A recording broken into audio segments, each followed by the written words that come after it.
ஏற்காடு போனீங்கன்னா கட்டாயம் பார்க்க வேண்டிய ஒரு 5 இடங்களை சொல்றேன், நோட் பண்ணிக்கங்க.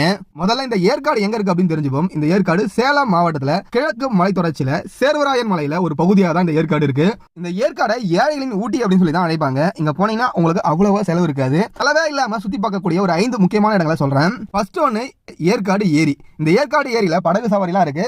வேணுன்றவங்க ட்ரை பண்ணுங்க, நல்லா இருக்கும். அடுத்ததா சேர்வராயன் மலை. இந்த மலை பார்த்தீங்கன்னா இந்த ஏற்காடு மலைப்பகுதியிலே மிக உயரமான ஒரு மலைப்பகுதி. காலை வேலையில இல்லாட்டி ஈவினிங் வேலையில போனீங்கன்னா கிளைமேட் நல்லா இருக்கும். ஒரு குகை பெருமாள் கோயிலும் இருக்கு. அடுத்ததா கிளியூர் நீர்வீழ்ச்சி. இந்த ஃபால்ஸை பார்க்கறதுக்கு நம்ம ரொம்ப தூரம் கீழே இறங்கி போகணும். நீங்க போகும்போது தண்ணி வருதா அப்படின்னு கேட்டுட்டு போங்க. அடுத்ததா பாத்தீங்கன்னா gents seat view point, lady seat view point, children seat view point. இந்த மூணுமே பாத்தீங்கன்னா ஒரே ரோட்ல தான் இருக்கு. நீங்க போகும்போது இந்த மூன்றையும் ஒன்னா சேர்த்து பாத்துருங்க. இங்க இருந்து பார்க்குற வியூலாம் வேற லெவலா இருக்கும். சில நேரங்களில் கிளைமேட்டும் பாத்தீங்கன்னா அசத்தலா இருக்கும். அடுத்ததா பாத்தீங்கன்னா ஸ்கை பார்க் அப்படின்னு சொல்லிட்டு ஒரு ஃபன் பார்க் ஏரியா இருக்கு. இதுக்குள்ளார தான் கண்ணாடி பிரிட்ஜ் இருக்கு, ஜிப் ரோப்பிங், சிப் சைக்கிளிங், அது மட்டும் இல்லாம ஏகப்பட்ட ஃபன் ஆக்டிவிட்டிஸ் கேம்ஸ் இருக்கு. நீங்க ஏற்காடு போனீங்கன்னா கண்டிப்பா இந்த ஸ்கை பார்க்கையும் ஒரு முறை விசிட் பண்ணிட்டு வாங்க, நல்லா இருக்கும். அது மட்டும் இல்லாம